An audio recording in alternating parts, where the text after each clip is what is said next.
전세계 10억 유튜브 시청자 여러분 반갑습니다.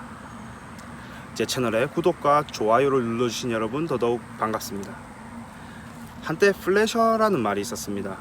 플래시 전문가 플래셔, 뭔가 세련되고 힙했던 단어였죠. 플래셔는 프로그래머인 듯 디자이너인 듯 오묘한 느낌이었습니다. 스티브 잡스가 살아있을 때까지만 하더라도 플래셔는 잘나가는 개발자 중 하나였습니다. 소위 플래시밥 먹고 사는 사람들도 꽤 많았어요. 잘나가는 대기업 사이트는 풀 플래시 사이트였고, 좀 신경 썼다는 홈페이지는 어김없이 플래시 콘텐츠가 가득 차 있었습니다. 그때 당시에 웹 개발자들 중에서 플래시 한번 안 만져본 사람이 드물었을 겁니다. 심지어 자바스크립트는 서툰데 액션 스크립트만 잘 쓰는 사람도 있었습니다. 같은 이 CMA 스크립트 계열임에도 불구하고 말이죠. 그런데 근 10년 사이에 이제 플래시는 자취를 감추고 말았습니다. 그렇게 웹 시장을 호령했었던 플래시가 이렇게 사라지는 건 아마 많은 사람들의 예상 밖이었을 겁니다. 저는 개인적으로 투 어드밴스드 스튜디오의 몰락을 꽤 충격적으로 봤는데요. 투 어드밴스드 스튜디오는 유명한 모션 그래픽 디자이너 에릭 조던이 설립한 회사입니다. 영국의 권위 있는 평가기관인 FWA를 비롯해 다수의 평가기관에서 수상한 바 있는 세계적인 웹 에이전시이자 미디어 업체였고요. 제가 처음 플래시에 대한 관심을 가진 이유가 바로 투 어드밴스드 스튜디오의 홈페이지 때문이었어요. 현란하고 몽환적인 모션 그래픽이 말 그대로 쩔었습니다. 어느 정도였냐면 웹사이트가 리뉴얼 될 때마다 그 전세계 웹 커뮤니티가 술렁거릴 정도였죠. 그렇게 잘 나가던 투 어드밴스드 스튜디오가 지금은 어떻게 됐을까요? 웹사이트 폐쇄에 월세도 못 내서 사무실까지 옮기는 처지가 되어버렸어요. 정말 격세지감이죠. 플래셔도 마찬가지입니다. 이제 플래셔는 역사의 뒤안길로 사라지고 있습니다. 아주 일부 영역에서만 활동할 뿐이죠. 플래시 혹은 플래시 기반 기술에 대한 이야기 또한 더 이상 듣기가 어렵게 됐습니다. 얼마 전 애니팡이 어도비 에어로 개발되었다는 소식이 마지막이었죠. 그마저도 이제 2020년 어도비가 플래시 플레이어의 지원을 중단한다고 밝히면서 이제 산소호흡기 떨어질 날만 기다리고 있는 신세가 되었습니다. 하지만 아직까지 국내 한정으로 플래시가 살아 숨쉬고 있는 영역이 있습니다. 바로 이러닝 분야인데요. 나라장터에 올라온 공고를 살펴보면 2019년 6월 현재까지도 제안 요청서에 플래시 과업을 포함한 발주가 꾸준히 이어지고 있다는 것을 확인하실 수 있습니다. 대학이나 관공서뿐만 아니라 일반 기업에서도 유독 이러닝 분야에서 플래시 선호도가 높은데요. 자, 그럼 왜 아직까지 이러닝이 플래시를 버리지 못하고 있는 걸까요? 개발사인 어도비에서도 이제 내년이면 포기하는 기술인데 말이죠. 다행스럽게도 제가 이러닝 콘텐츠 개발에도 꽤 경험이 있습니다. 플래시 저작 도구 콘텐츠부터 앱까지 거의 대부분의 과업은 해본 것 같은데요. 제가 보기에는 플래시가 아직까지 산소호흡기를 달고 있는 데에는 크게 한 3가지 정도 이유가 있습니다. 첫째는 플래시라는 브랜드가 갖는 힘이 국내에서는 아직까지 강력합니다. 플래시가 아닌 것을 설명할 때에는 HTML5 기술을 설명할 수밖에 없는데요. 당연히 HTML5가 플래시를 대체하는 기술들의 베이스니까요. 보통 HTML5를 설명하자면 DOM, 자바스크립트, 캔버스 등 여러가지 기술적 요소에 대한 이야기가 빠질 수 없겠죠. 그런데 일반인들에게 이런 HTML5의 설명들은 굉장히 생소합니다. 어렵고요. 특히 사업을 발주하는 쪽에서는 더욱 그렇게 느낄 겁니다. 그 대부분의 관급 용역은 용역을 관리하는 공무원, 즉 감독관의 전문성이 그렇게 높지는 않습니다. 그 위에 의사결정권자는 더더욱 그런 편이고요. 때문에 긴 설명을 필요로 하는 새로운 기술보다 플래시로 만든다, 이 말 한마디가 정말 생각보다 강력한 설득력과 비전을 제시할 수 있습니다. 그 대부분의 관공서가 그렇지만 특히 대학가 같은 기관은 새로운 기술을 적용하는 데 있어서 보수적인 면이 큽니다. 기존에 도입해 놓은 LMS와의 호환성도 따지게 되고요. 그래서 HTML5를 사용한 새로운 스펙의 기술을 도입하기보다 익숙한 형태의 과업만 계속 발주하는 거죠. 그 과업 속에 자연스럽게 플래시도 들어갈 거고 말이죠. 제가 다음에 기회가 되면 좀 더 말씀드리겠지만 이런 관공서의 발주에는 보통 실시 설계 업체의 입김이 강력하게 들어갑니다. 그리고 그런 업체들은 새로운 일을 만들기보다 본인들의 업체가 잘하고 많이 해온 성격의 일을 이어가게 되어 있죠. 때문에 플래시에 익숙한 업체들은 높은 제작 단가에 설득력까지 있는 플래시라는 브랜드를 굳이 없앨 필요를 느끼지 못하는 겁니다. 둘째는 다른 기술이 플래시를 밀어낼 만한 그런 중대한 요인이 없습니다. 플래시가 이러닝에서 그 자리를 위협받았던 것은 다른 이유가 아니라 순전히 모바일 환경 때문이거든요. 단순합니다. 모바일에서 안 보이기 때문에 플래시 외에 다른 기술들이 이러닝에 겨우 들어올 수 있었던 겁니다. 플래시로 잘 짜여진 콘텐츠를 보면 HTML5로 하드 코딩하기에는 도저히 엄두가 나지 않습니다. 물론 시중에는 좋은 멀티 플랫폼 저작 도구들이 많이 나와 있습니다. 심지어 어도비에서 만든 캡티베이트는 정확히 이러닝을 에임하고 만든 저작 도구고요. 국내에서도 자이닉스라든지 웹캣, 맑은 이러닝, 최근에는 셀프까지 좋은 툴들이 많아요. 하지만 어느 것 하나도 플래시에 비해서 다음 5가지를 만족하지 못합니다. 첫째, 개발자 수가 부족해요. 툴이 하도 많다 보니까 당연한 현상이겠죠. 그래서 플래시가 아닌 새로운 저작 도구를 도입하면 숙련된 개발자도 신입처럼 가르치면서 과업을 진행해야 해요. 둘째, 플래시만큼 쉽지가 않아요. 플래시는 어도비에 인수되기 전 매크로미디어 시절까지 합치면 도합 20년이 넘어가는 역사를 가진 툴이에요. UI나 패널 레이아웃이 그래서 굉장히 세련됐고 편의 기능도 많이 쌓였습니다. 그래서 사용하기 쉽고 배우기 좋죠. 물론 레퍼런스도 많고 책도 많고요.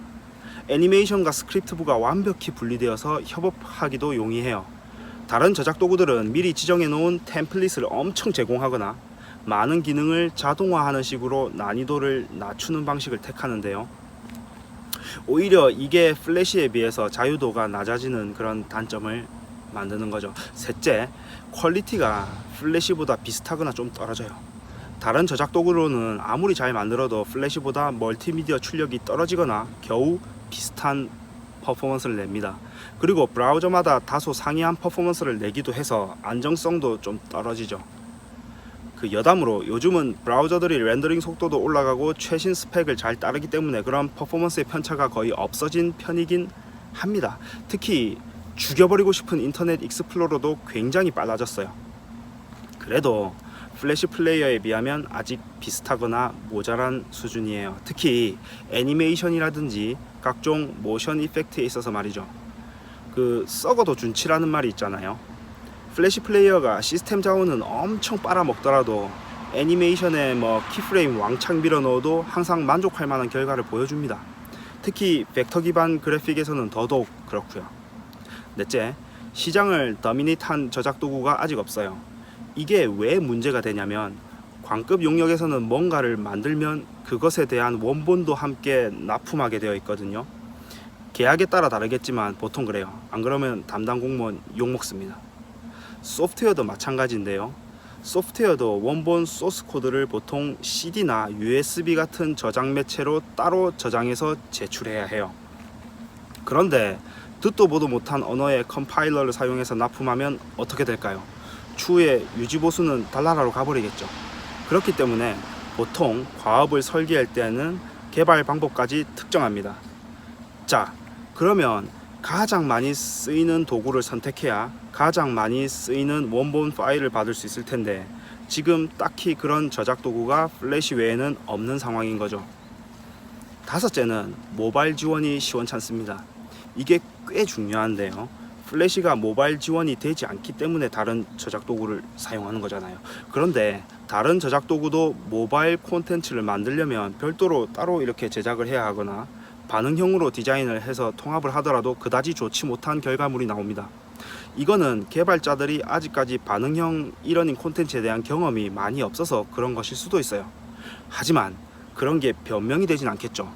광급 용역에서 그런 이야기 하다가는 죽박 맞을 수도 있습니다. 물론 사기업에서 그런 이야기 하다가는 고소미 먹을 수도 있겠습니다만 말이죠. 그래서 차라리 플래시로 PC 버전을 만들고 그걸 그대로 녹화를 떠서 모바일용 동영상을 만드는 그런 등의 차선책을 선택하는 것이 퀄리티도 그런대로 괜찮고 제작 비용도 현저하게 아낄 수 있겠죠. 그러니까 근본적으로 플래시 외의 저작 도구를 사용하는 이유가 사라져 버리는 것이죠.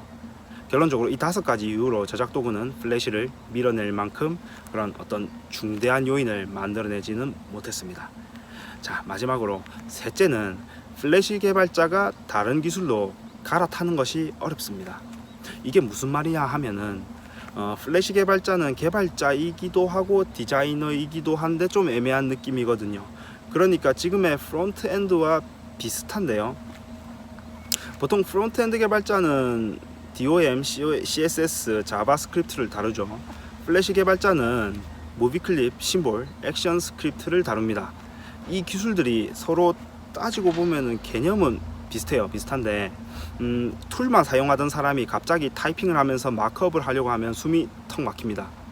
그리고 플래시에서 타임라인 루프로 진입점을 생성하는 액션 스크립트를 사용하다가 일반적인 프로그래밍을 하려고 하면 프로시저 구현이나 개념 정리에 애를 먹기도 하고요. 그래서 프론트엔드로 넘어가기 굉장히 버거워하게 됩니다. 그렇다면 다른 저작 도구를 배우면 되지 않겠니? 이렇게 생각하시는 분들도 계실 겁니다. 하지만 아무래도 지금은 플래시만큼 생산성이 나오지도 않고 미래도 불분명하기 때문에 아무래도 그걸 배우는 게 꺼려지는 거죠. 자, 이렇게 제가 크게 3가지 이유를 말씀드렸는데요.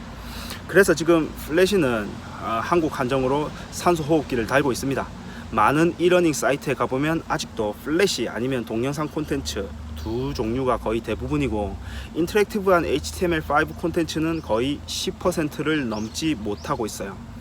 그러나 서두에 말씀드렸듯이 이제 내년이 되면 플래시는 골로 가게 되어 있습니다.